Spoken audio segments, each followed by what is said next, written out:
여러분 교회에 처음 나오시는 분들이라도 아마 성경 읽을 때 창세기는 누구나 다 도전해보고 많이 읽어본 그런 책일 겁니다.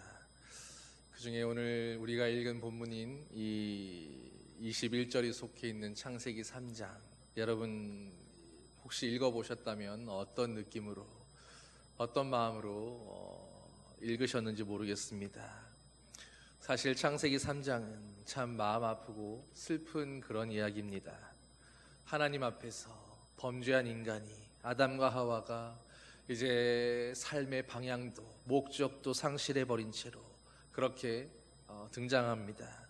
한순간에 영생에서 필멸로 돌아선 그 모든 것이 변해버린 두 사람의 상황을 보자면 도대체 왜 이런 일이 일어나야 했는가, 어쩌다가 이렇게 되어버렸나 싶은 그런 생각이 들 수밖에 없습니다. 그리고 경솔하고 또 어리석었던 그들의 선택에 대해서 마음 아프기도 하고 답답해지기도 합니다. 그런데 여러분 생각해 보셨습니까? 이 이야기에서 정말로 슬퍼해야 할 사람, 정말로 마음 아파해야 할 분이 계신다면 한순간에 바닥에 떨어져 버린 그 아담과 하와가 아니라 바로 그런 그들을 바라보고 계셨던 하나님이셨을 것입니다. 그들에게 죽음을 이야기해야 하고 에덴 동산에서의 추방을 선고하며 그렇게 그들에게 경고하시는 하나님 아버지의 마음이 어쩌면 여기에서 가장 아프고 처참했을 것입니다. 결국 아담과 하와는 자신들이 지은 그 죄의 결과로 말미암아서 에덴 동산에서 쫓겨나고 말았습니다. 하나님의 마음은, 그런 그들이 멀어져가는 그 모습을 보는 마음은 도대체 어떤 마음이셨을까요? 그런데 창세기 3장의 마지막에 그런 하나님께서 의외의 모습을 보여주십니다. 바로 에덴에서 쫓겨나가는 그들을 향해 하시는 말씀입니다. 그들에게 가죽옷을 지어 입히시니라.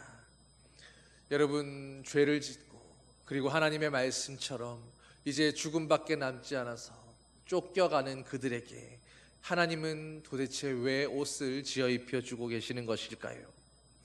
우리는 여기서 하나님이 아담과 하와를 향해 그저 에덴에서 나가라고 하지 않으시고 가죽옷을 지어 입혀 보내시는 그 모습을 보게 됩니다.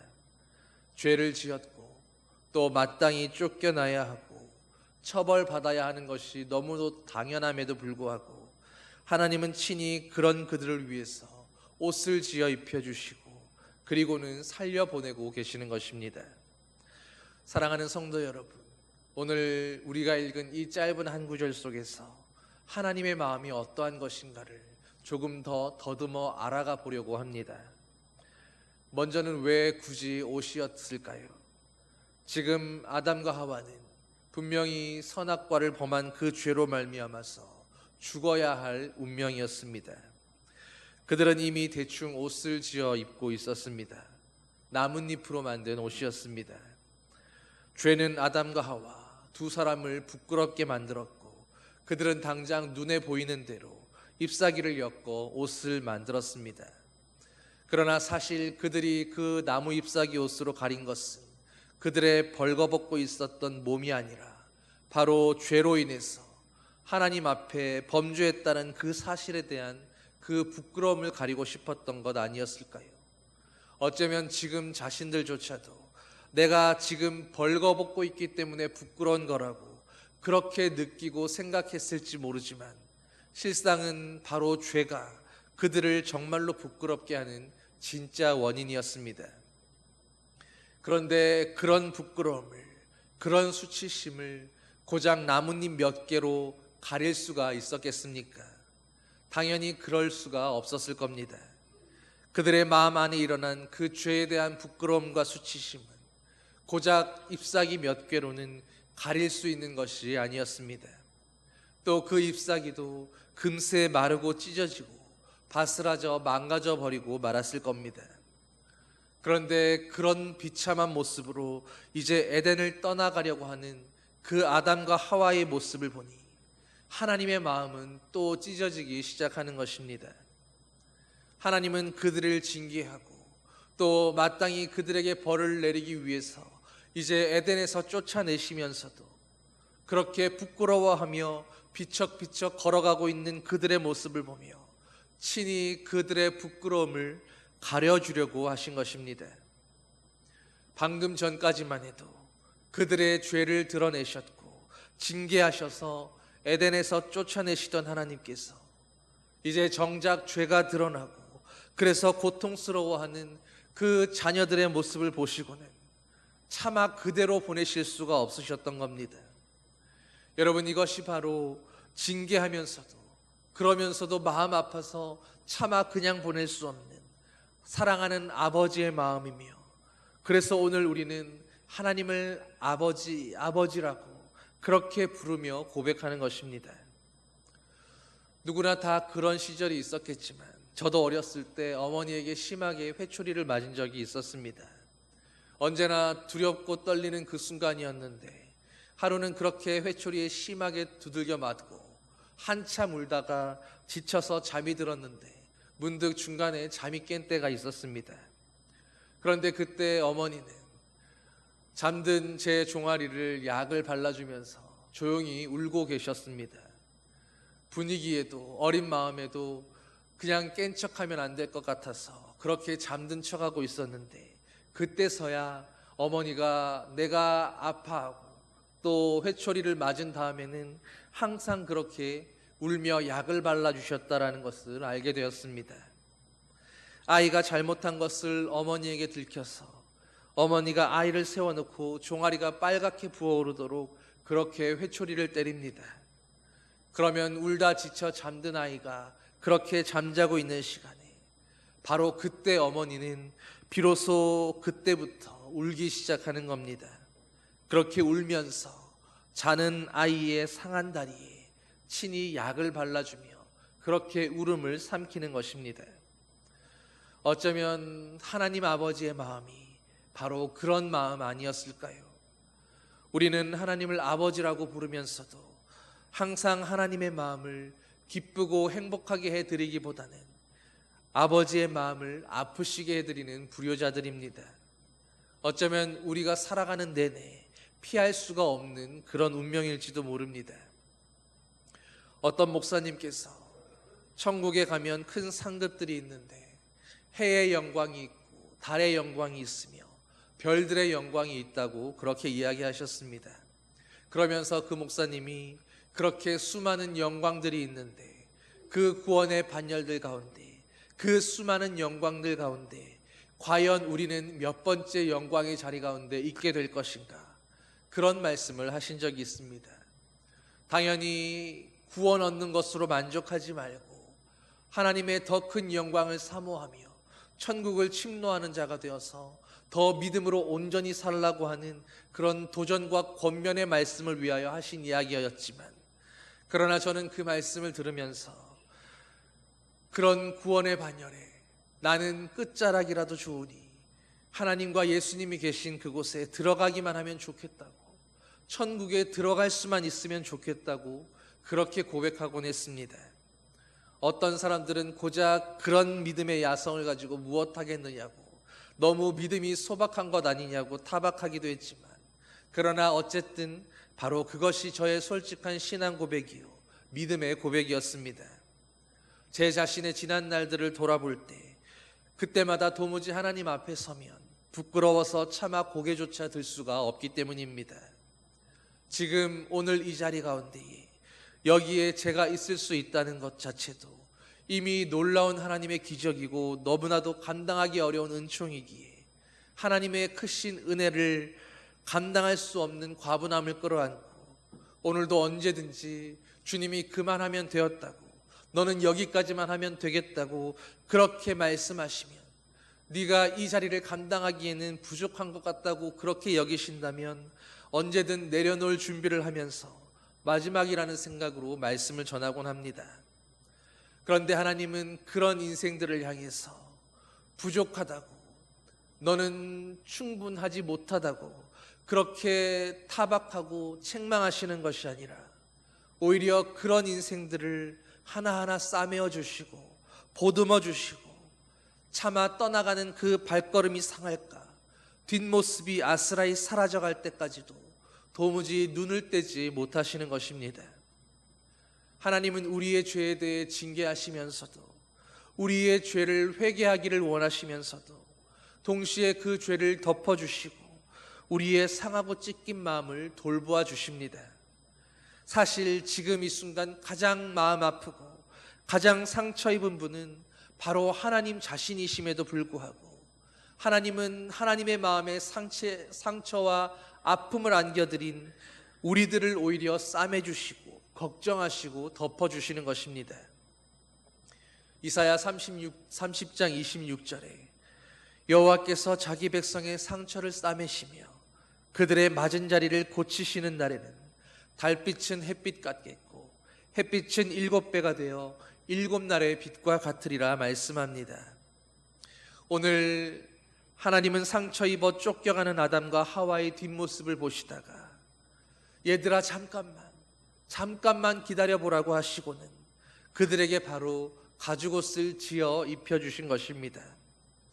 오늘 이 짧은 말씀 한 구절 속에서 바로 우리가 발견해야 하는 하나님 아버지, 그 아버지의 마음인 것입니다.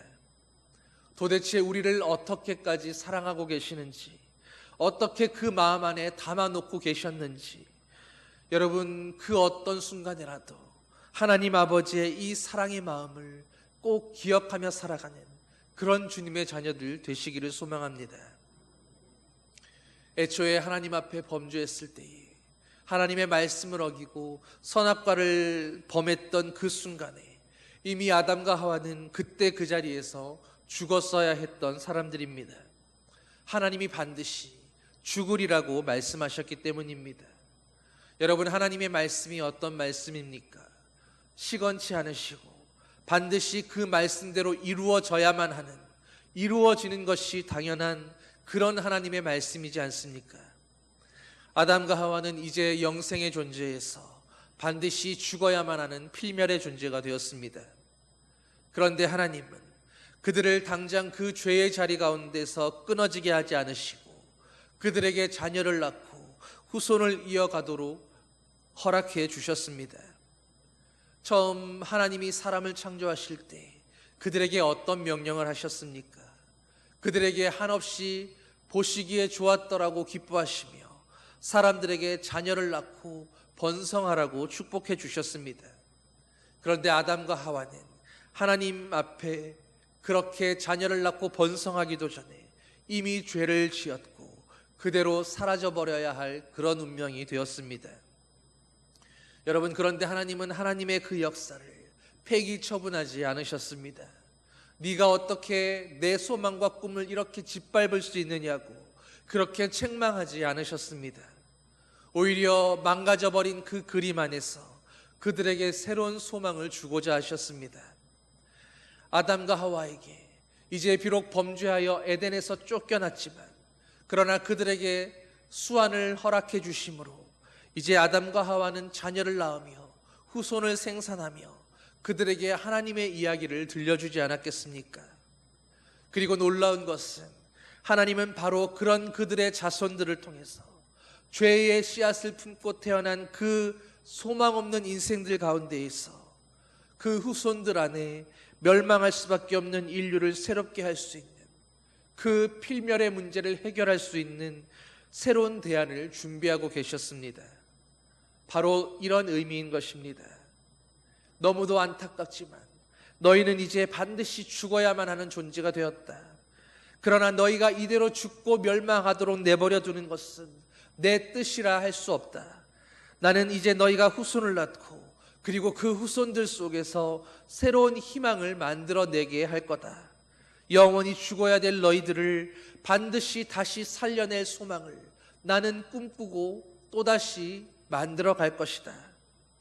여러분, 바로 아담과 하와에게 지어 입혀주신 그 가죽옷은 천지를 창조하셨던 그 위대하고 전지전능한 하나님이 사람을 반드시 회복시키고 살리겠다고 하는 그 하나님의 의지를 담은 그런 상징물이었습니다. 그들에게 죽음이 미루어지고 지금 당장 인류를 끝장내시지 않고 새로운 희망의 씨앗을 남겨두시겠다고 하는 하나님의 소망이고 의지였던 겁니다. 여러분, 세상의 법정에서도 죄를 지으면 당연히 형을 선고받게 되지만, 그러나 집행유예라고 하는 그런 제도가 있습니다. 형을 선고하면서도 그의 정상을 참작해서 형 집행을 일정 기간 미루어 두고 그 기간에 사고 없이 무사히 지나가게 되면 형을 다 지낸 것처럼 인정해 주겠다 하는 그런 제도입니다. 하나님은 아담과 하와에게 그들이 자녀를 낳고 또 그 자녀들을 통하여 후손을 이어갈 수 있도록 그들에게 하나님에 대하여 가르쳐주고 전수해 줄 수 있도록 그런 집행유예를 선고하신 것과 비슷합니다. 그리고 이것은 바로 아담과 하와에게뿐 아니라 오늘날 저와 여러분을 비롯한 모든 인류를 향한 하나님의 위대한 결단이기도 했습니다. 그리고 하나님은 하나님의 그 소망대로, 그 의지대로 결국 시간이 지나고 마침내 예수 그리스도라고 하는 최고의 대안을 우리 모두에게 선물해 주셨습니다. 절망의 순간에 가장 상처 입고 눈물 흘려야 할 그들의 인간의 배신 앞에 처절히 통곡하며 가슴을 치셨어야 할 그 하나님께서 그 폐허 같은 순간에 끝까지 희망을 남기신 것입니다. 인생들을 향하여 끝까지 희망을 남겨주시는 하나님, 그 희망을 절대 포기하지 않으시는 하나님, 이것이 바로 우리를 향하신 하나님의 마음이었습니다. 하나님은 우리를 그런 소망 가운데 부르셨기에 절대로 우리를 포기하실 수가 없으십니다. 우리를 끝내 다시 일으켜 주시고 다시 깨닫게 해주시며 그래서 다시 변화시켜지기를, 사망에서 생명으로 옮겨오기를 간절히 원하시는 하나님이십니다. 그렇기에 하나님은 오늘도 반드시 방법을 찾으십니다. 우리를 살릴 방법 말입니다. 오늘 가죽옷을 지어 입히시는 그 모습을 통해서 바로 우리가 발견해야 하는 그 하나님 아버지의 첫 번째 마음이 떠나가는 자녀들을 향한 깊은 사랑과 배려의 마음이었다면, 두 번째는 그렇게 우리를 절대로 포기하지 못하시고 다시 살릴 희망을 계획하시는 그 소망의 마음인 것입니다. 그래서 오늘도 하나님은 우리 모두에게 이렇게 말씀하고 계십니다. 나는 언제까지라도 어느 순간이라도 너희를 한 번도 포기한 적이 없단다. 나는 너희 안에서 반드시 희망을 만들어낼 거고 나는 너희를 반드시 살리는 생명 있는 자로 옮겨 놓을 거란다. 여러분, 그렇다면 우리를 향해 그런 마음을 갖고 계신 하나님께서 왜 아담과 하와에게 꼭 가죽옷을 입혀주셨던 것일까요? 여러분, 한번 생각해 보십시오. 이 가죽옷은 어디에서 나온 것입니까? 하나님이 천지를 창조하셨던 그때처럼 말씀으로 지으신 그런 옷이었습니까? 오늘 본문을 보면 하나님은 굳이 그들에게 옷을 입혀주셨다라는 것이 아니라 가죽으로 만든 옷을 지어 입히셨다라고 말씀합니다. 이 가죽옷을 하나님이 지어서 만들어서 친히 입혀주셨다라는 것입니다. 이 이야기는 하나님의 특별한 의도와 과정이 담겨 있다라는 그런 진술인 것입니다. 하나님은 아담과 하와를 위해서 그들에게 가죽옷을 지어 입히시기 위해서 처음으로 한 생명을 죽이셨습니다. 아담과 하와의 가죽옷을 위해서 죄 없는 한 짐승이 그 생명을 내어놓고 죽어야 했던 것입니다.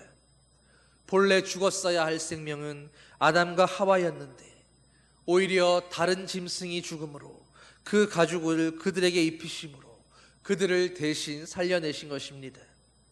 그리고는 그들의 부끄러움을 가려주시고 그들이 자녀를 낳아 기를 수 있도록 자손을 번성하며 확장해 갈 수 있도록 희망을 남겨두고 계셨던 것입니다.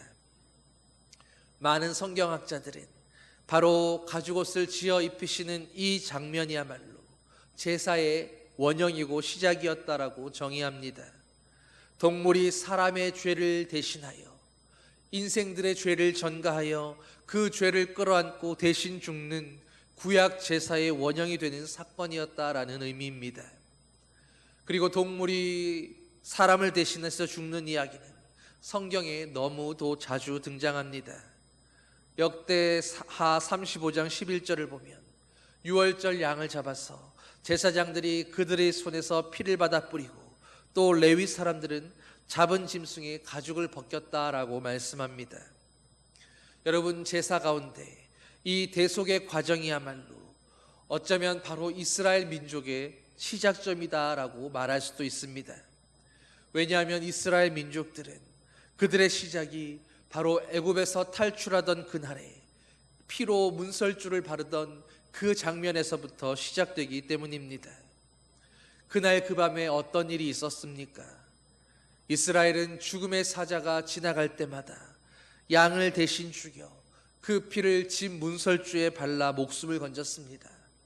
죽음의 사자는 그들의 죄로 말미암아 당연히 죽었어야 할 생명들에 대해서 그 집 문설주의 피를 보고 그들을 넘어갔습니다. 그렇게 죽은 양의 희생으로 그 피로 말미암아 대신 살게 된 사람들이 바로 이스라엘 민족이었으며 이스라엘의 시작이었습니다.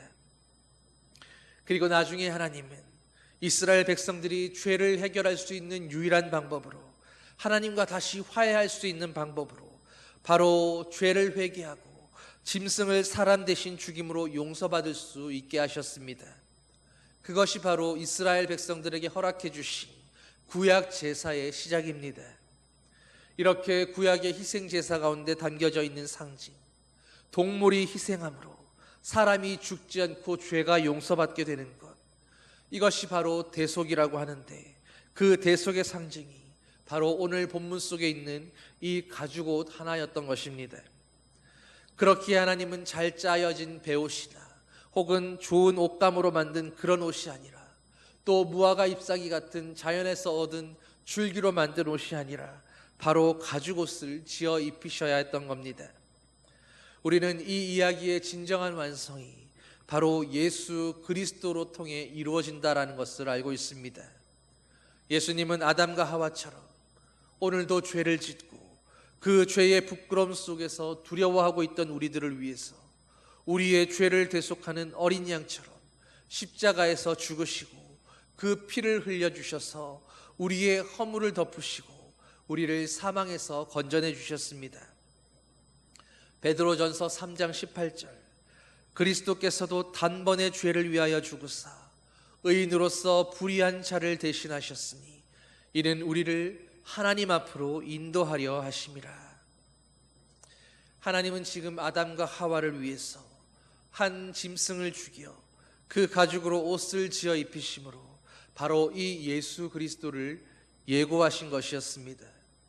그리고 그런 의미에서 보자면 이 가죽옷은 바로 오늘 우리들에게 예수 그리스도를 예표하는 주님의 모습이라고 말할 수 있겠지요.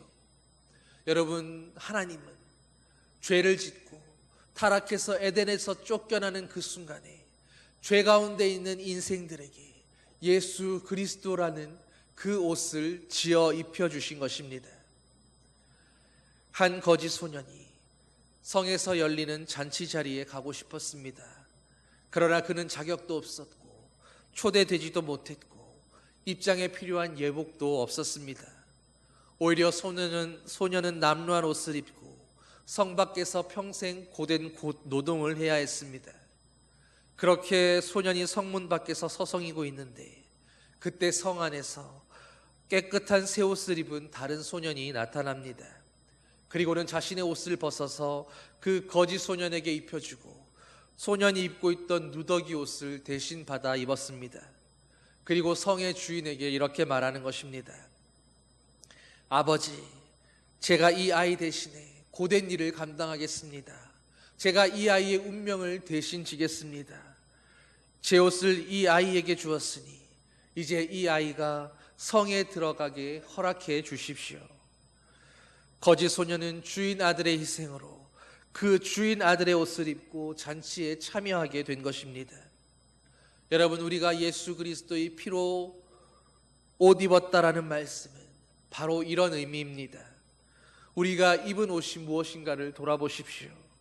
지금 우리 육신에 걸치고 있는 옷이 아니라 보이지 않지만 우리의 영혼이 입고 있는 옷들입니다. 하나님은 죄 없는 짐승을, 아니 죄 없으신 예수 그리스도 하나님의 아들을 죽여서 그의 희생으로 우리를 옷 입혀주시고 그의 피로 우리의 옷을 만들어 우리를 살려주셨다라는 것을 기억하시기를 바랍니다. 오늘 우리는 우리 가죽옷을 지어 입히시는 이 짧은 장면 하나로 우리를 정말로 사랑하시는 하나님, 우리를 절대로 포기하지 못하시는 하나님, 그래서 우리를 위하여 기꺼이 아들도 죽여 희생하시는 그런 하나님을 만나게 되는 것입니다. 그리고 성경의 마지막 책인 요한계시록은 성경의 첫 번째 책이었던 이 창세기에 등장하는 이 가죽옷 이야기의 진짜 마지막 이야기를 이렇게 보여주고 있습니다. 계시록 7장 13절에서 17절의 말씀입니다. 장로 중 하나가 응답하여 나에게 이르되 이 흰옷 입은 자들이 누구며 또 어디서 왔느냐? 내가 말하기를 내 주여 당신이 아시나이다 하니 그가 나에게 이르되 이는 큰 환난에서 나오는 자들인데 어린 양의 피에 그 옷을 씻어 희게 하였느니라. 그러므로 그들이 하나님의 보좌 앞에 있고 또 그의 성전에서 밤낮 하나님을 섬기매 보좌에 앉으신 이가 그를 위해 장막을 치시리니 그들이 다시는 줄이지도 아니하며 목마르지도 아니하고 해나 아무 뜨거운 기운에 상하지도 아니하리니 이는 보좌 가운데 계신 어린 양이 그들의 목자가 되사 생명수 샘으로 인도하시고 하나님께서 그들의 눈에서 모든 눈물을 씻어 주실 것임이라. 아멘. 사랑하는 성도 여러분, 오늘 말씀 속에서 우리를 향하신 하나님 아버지의 그 음성을 들을 수 있게 되기를 소망합니다. 그리고 하나님의 그 사랑이 우리를 포기할 수도 없고 내버려 둘 수도 없고 반드시 살려내고야 말겠다고 하는 하나님의 그 포기 않는 사랑이 우리를 그분의 보좌 앞으로 인도하고 모든 눈물을 씻어 주시기까지 오직 그리스도의 피로 씻은 주님의 피로 만든 그 새 옷을 입고 영원히 주님의 보좌 앞까지 달려가는 그런 성도들, 그런 주님의 자녀들 되시기를 예수님의 이름으로 간절히 축원합니다. 기도하시겠습니다. 사랑의 아버지 하나님, 오늘 주님이 지어 입혀주신 가죽옷, 주님 이 옷 한 자락에서 우리를 위하여 죽으시고 피 흘려 주신 예수 그리스도를 발견하게 하여 주시옵소서. 우리에게 그리스도의 피로 옷 입혀 주시고 그리스도의 십자가로 옷 입혀 주신 하나님 아버지의 사랑을 발견하게 하여 주시옵소서.